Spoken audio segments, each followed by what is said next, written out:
Olá pessoal, tudo bem com vocês? Estamos aqui para mais um vídeo de resolução de questões sobre a aula 3, a aula que tratou sobre os conceitos iniciais de infração penal. Essa aula foi ministrada ainda essa semana na aula presencial em Pinhalzinho, está sendo ministrada em parceria do Eu Polícia com o Geração Cursos. Meu nome é Alexander Meurer e vamos às questões. Mas antes disso eu vou pedir para vocês que nos assistem que curtam nossa página no Facebook, facebook.com/eupoliciabr, e acessem nosso site www.eupolicia.com.br, certo? Vamos à primeira questão. Responda com verdadeiro ou falso a afirmação abaixo. Segundo o conceito formal, crime, entre parênteses, infração penal, é aquilo que a lei descreve como tal, sob ameaça de pena. Essa assertiva é verdadeira, pessoal. Como foi visto, nós apresentamos três conceitos em sala. O conceito formal, o conceito material e o conceito analítico. Segundo o conceito formal, pouco importa o conteúdo da norma, e sim desde que esteja em uma lei penal incriminadora. Então, segundo o conceito formal, crime é definido como tal em uma lei penal incriminadora, independente do conteúdo. Essa assertiva é verdadeira. Vamos para a segunda. Questão número 2. Responda com verdadeiro ou falso a afirmação abaixo. Conforme o conceito material de infração penal, a conduta de matar alguém configura o crime de homicídio porque gera lesão ao bem jurídico vida, o qual é considerado fundamental para o seio social. Essa assertiva é verdadeira, pessoal. Por quê? Diferentemente do conceito formal, que pouco se importa com o conteúdo da norma, o conceito material de crime diz o quê? Uma infração penal só será considerada como tal desde que ela atinja bens jurídicos de interesse da coletividade. Então, enquanto o conceito formal crime é crime porque está na lei, no conceito material, alguma conduta é considerada crime desde que atinja valores de interesse do seio social, bens jurídicos de grande interesse à sociedade. Então, é uma assertiva verdadeira. Questão de número 3. Responda com verdadeiro ou falso a afirmação abaixo. Dentre as concepções do conceito analítico de crime, ou de infração penal, está a tripartida, para a qual o crime é composto por fato típico, ilícito, também chamado de antijurídico, e culpável. Segundo a doutrina majoritária, essa é a teoria adotada pelo nosso Código Penal. Verdadeira, pessoal. Lembre-se que pelo conceito formal, crime é o que está na lei. Pelo conceito material, crime é uma conduta que atinge bem jurídico de valor da sociedade. E pelo conceito analítico, o operador do direito vai ter que passar pelas várias etapas que compõem um crime. O fato típico é composto, o crime é composto por 3 substratos, fato típico, antijurídico e culpável. Cada um desses substratos tem subelementos. E o operador do direito vai desenvolver o seu raciocínio em etapas. Ele vai ver primeiro se houve fato típico e seus elementos, antijurídico e seus elementos, culpabilidade e seus elementos. Culpável, né, se o fato foi culpável, e os seus elementos. Então essa assertiva está correta. Vamos para a próxima. Só para complementar a resposta, pessoal, essa também, segundo a nossa doutrina majoritária, foi a concepção adotada pelo Código Penal. O conceito analítico de crime ele tem várias subdivisões, bipartido, tripartido, quadripartido, mas o que prevalece é que o nosso Código Penal adotou a concepção tripartida do conceito analítico de crime. Questão de número 4. Responda com verdadeiro ou falso a assertiva abaixo.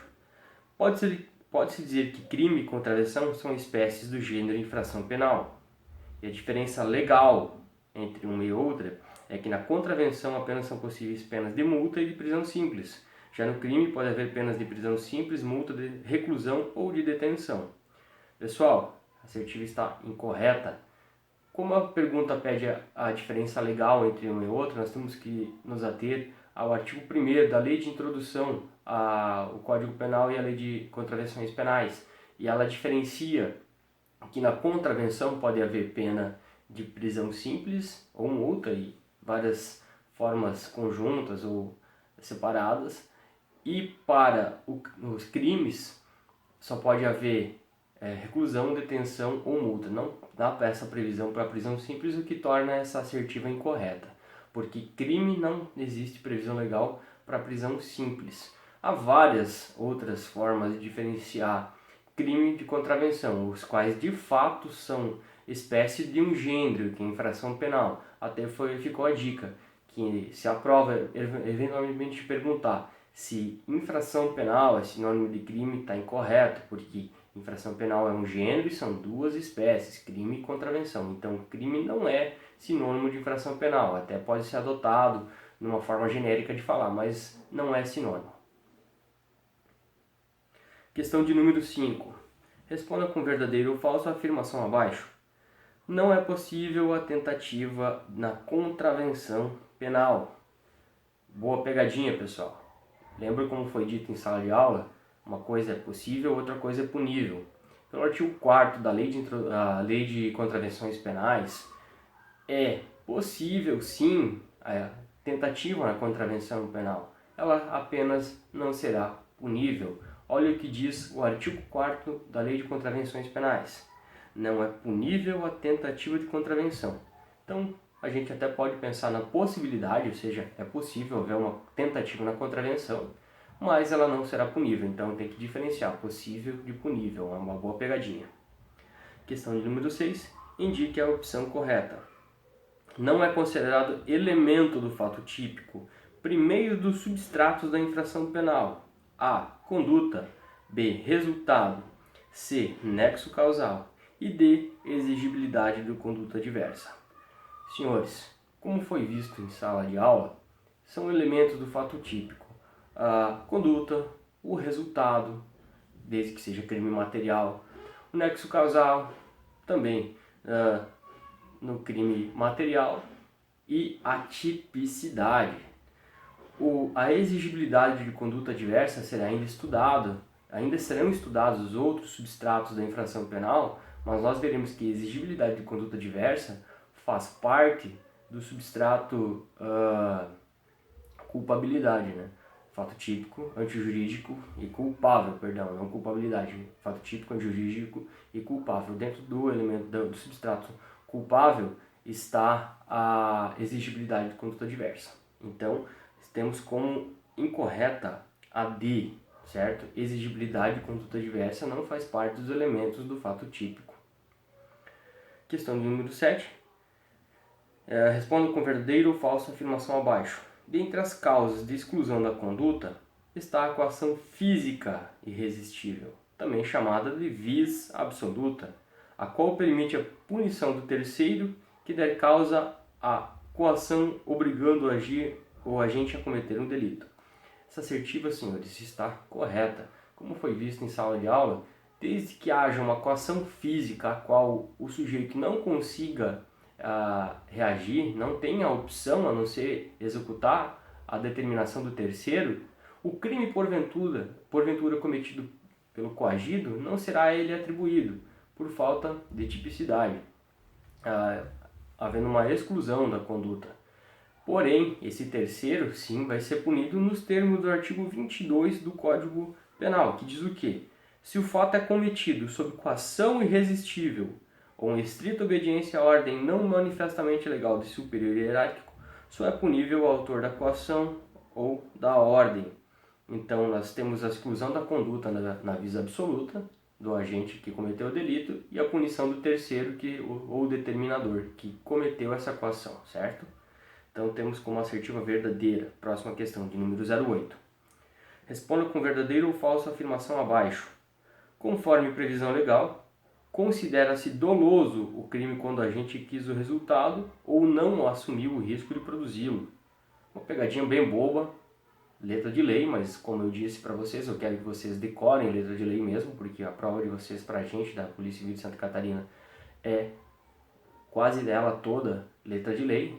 Então, uma pegadinha bem boba, ela é falsa por quê? Vejam o que diz o artigo 18, inciso 1 do Código Penal. Artigo 18. Disse o crime, inciso 1, doloso quando o agente quis o resultado ou assumiu o risco de produzi-lo. Então, a assertiva está incorreta quando ela diz que ele não assumiu o risco de produzi-lo. Quando ele quer o resultado, foi visto as formas do dolo direto, ele quer o resultado. Aí existem as formas do dolo indireto. Uma delas é o dolo eventual, que é quando ele assume o risco de produzir o resultado. Ele vê o resultado como possível, como provável, e mesmo assim ele aceita esse risco, certo? Então está incorreto porque está contrapondo a letra da lei. Questão do número 9. Responda com verdadeiro ou falso a afirmação abaixo. Considera-se culposo o crime quando a gente cometê-lo com imprudência, negligência ou imperícia. Essa assertiva, senhores, está correta. Também é letra de lei. Olha o que diz o mesmo artigo 18, mais o inciso 2.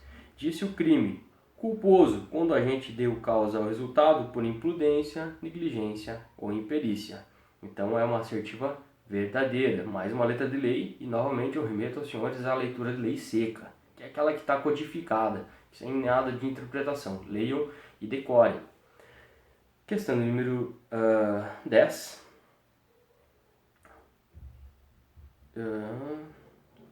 Responda com verdadeiro ou falso a afirmação abaixo. Nos crimes comissivos, o agente realiza uma ação e com isso viola um tipo proibitivo. Já nos crimes omissivos, o bem jurídico é tutelado através da proibição de se abster de fazer algo que a lei determina. Senhores, vamos lá novamente aqui. Nos crimes comissivos, o agente realiza uma ação e com isso viola um tipo proibitivo. Lembrem que eu falei do artigo 121 do Código Penal? Ele diz o seguinte: matar alguém.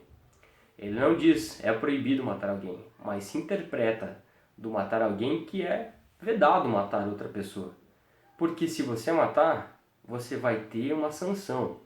Então, nos crimes comissivos, que são gerados por ação, ou seja, um ato positivo do agente, ele viola um tipo proibitivo, que veda aquela conduta. Quando ele mata alguém, por exemplo, a disparos de arma de fogo ou golpes de faca, ele está violando um tipo proibitivo, que era matar alguém, que proibia que matasse uma pessoa. Já nos crimes omissivos, e nós vamos estudar a diferença entre omissivo próprio e impróprio na próxima aula, nos crimes omissivos próprios, a conduta da norma penal incriminadora, ela proíbe uma omissão do agente. Ela determina que naquele caso concreto, o agente faça alguma coisa. Ele tem que fazer. E a sua omissão, no caso concreto, é que gera o crime. Foi até citado ao exemplo do caso da omissão de socorro, em que a pessoa, frente a uma situação das crianças abandonadas, perdidas, enfim, foi só um caso de aula, e a pessoa não toma nenhuma atitude para amparar aquela pessoa desabonada naquela situação, ou nem sequer se socorre às autoridades públicas. Ela se omite frente a uma situação em que a lei determina que ela deveria agir. E como ela, num dever específico de agir naquele caso concreto, ela tinha o dever de agir por lei, ela se omite, ela acaba cometendo o crime que é um crime omissivo. E até fica a dica: uma das diferenças do crime omissivo próprio para o crime omissivo impróprio é que o crime omissivo próprio ele tem um artigo de lei específico para a sua conduta, e a sua omissão é relevante por si só, porque ela realmente se omitiu naquela situação. Já nos crimes omissivos impróprios não há um crime específico, há um dever legal de agir genérico, que nós vamos ver na próxima aula, certo, pessoal? Obrigado, era isso, e quem gostou, deixa o seu like aí e compartilha esse vídeo para nós divulgarmos conhecimento, certo? Até a próxima!